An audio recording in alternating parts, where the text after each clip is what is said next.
ಪ್ರತಿ ಹುಟ್ಟು ಹಬ್ಬಕ್ಕೆ ಬೆಳಗ್ಗೆ 6 ಗಂಟೆಗೆ ಎಲ್ಲರೂ ಒಂದೊಂದು ಕೇಕು ಹಾರ ತೊಗೊಂಡು ನಮ್ಮ ಮನೆಗೆ ಬಂದುಬಿಡು. ಅಣ್ಣ ಏನು ಮಾಡೋರು, ಒಂದೊಂದು ಮುಖನೂ ತೊಳೆದಿರ್ತಿರ್ಲಿಲ್ಲ. ಅಯ್ಯೋ ಪಾಪ ಇಷ್ಟೊತ್ತಿಗೆ ಬಂದುಬಿಟ್ಟಿದ್ದಾನೆ. ಕೆಳಗಡೆ ಬಂದರೆ 11-12 ಗಂಟೆವರೆಗೂ ಹಾಗೆ ಜನ ಬರ್ತಾ ಇರೋರು, ಕೇಕ್ ತರ್ತಾ ಇರೋರು, ಹಾರಗಳು ತರ್ತಾ ಇರೋರು.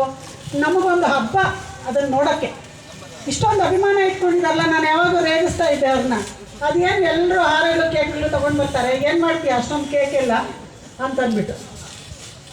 ಜನಕ್ಕೆ ಅಭಿಮಾನ ಇತ್ತು. ನಾನು ಬರೀ ವೈದ್ಯಳಾಗಿ ನನ್ನ ಕೆಲಸ ನಾನು ಮಾಡ್ಕೊಂಡು ಹೋಗ್ತಾ ಇದ್ದೆ. ಇದೆಲ್ಲ ನನಗೆ ಅವಾಗ ಅಷ್ಟು ಅರ್ಥ ಆಗ್ತಾ ಇರಲಿಲ್ಲ. ಆದರೆ ಅವರು ದೈಹಿಕವಾಗಿ ನಮ್ಮನ್ನು ಬಿಟ್ಟೋದ ಮೇಲೆ ಕೂಡ ನಮ್ಮ ಜೊತೆ ಶ್ರೀನಿವಾಸಪುರ ತಾಲೂಕಿನ ಜನ, ಅವರ ಸ್ನೇಹಿತರು, ಅವರ ಅಭಿಮಾನಿಗಳು, ಎಲ್ಲ ಸಂಘ ಸಂಸ್ಥೆಗಳವರು, ಜಾತ್ಯತೀತವಾಗಿ ಎಲ್ಲ ಜಾತಿಗೆ ಸೇರಿದಂಥ ಜನ ನಮ್ಮ ಜೊತೆ ತೋರಿಸ್ತಾ ಇರ್ತಕ್ಕಂಥ ಅಭಿಮಾನ ಇವತ್ತು ಕೂಡ ಈ ಸಮಾರಂಭಕ್ಕೆ ಫೋನ್ ಮಾಡಿ ಎಲ್ಲರಿಗೂ ಹೇಳೋಷ್ಟೊತ್ತಿಗೆ ಇಲ್ಲ ಬರ್ತೀವಮ್ಮ ಅಂದು. ಅಂದರೆ ಅದರ ಅರ್ಥ ಸೀನಣ್ಣನ ಹೆಸರು ಇನ್ನೂ ಜೀವಂತವಾಗಿದೆ. ಸೀನಣ್ಣ ಹೆಸರು ಹೇಳಿದ್ರೆ ಅಭಿಮಾನ ತೋರಿಸ್ತಕ್ಕಂಥ ಜನ ಇನ್ನೂ ಇದ್ದಾರೆ.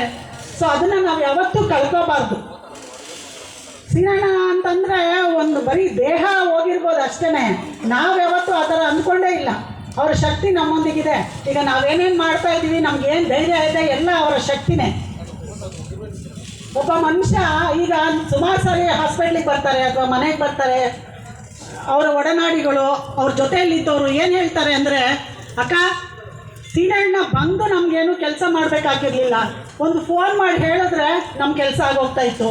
ಇಲ್ಲ ನಾವು ಯಾವುದೇ ಕಚೇರಿಗಳಿಗೆ ಹೋದರೂ ನಾವು ಸೀನಣ್ಣ ಕಡೆಯವರು ಅಂತ ಸೀನಣ್ಣ ಹೇಳ್ತಾ ಇರಲಿಲ್ಲ, ಆದರೆ ನಾವು ಸೀನಣ್ಣನ ಕಡೆಯವರು ಅಂತಂದರೆ ನಮ್ಮ ಕೆಲಸ ಆಗ್ಬಿಡೋದಕ್ಕ. ಇವತ್ತು ನಾವು ಯಾರ ಹತ್ರಕ್ಕೂ ಹೋಗೋಕ್ಕಾಗ್ತಾ ಇಲ್ಲ. ನಾವು ಕೆಲವು ಸಾರಿ ಹಳ್ಳಿಗಳಿಂದ ಶ್ರೀನಿವಾಸಪುರ ಟೌನ್ಗೆ ಬರೋದಿಲ್ಲ.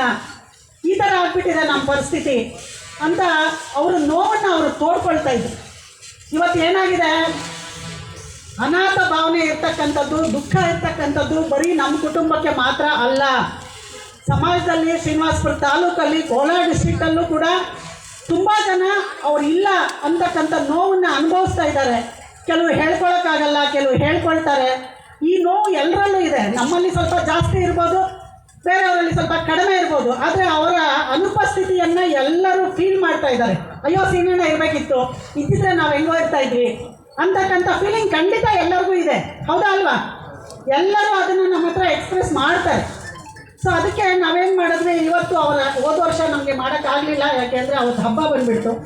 ಈ ವರ್ಷ ಒಬ್ಬ ಮನುಷ್ಯ ಹುಟ್ಟಿದ್ದು ಬದುಕೋದಕ್ಕೆ ಒಂದು ಸಾರ್ಥಕತೆ ಬೇಕು. ಈಗ ಒಂದು ಪ್ರಾಣಿನೂ ಹುಟ್ಟುತ್ತೆ, ತಿನ್ನುತ್ತೆ, ಅದು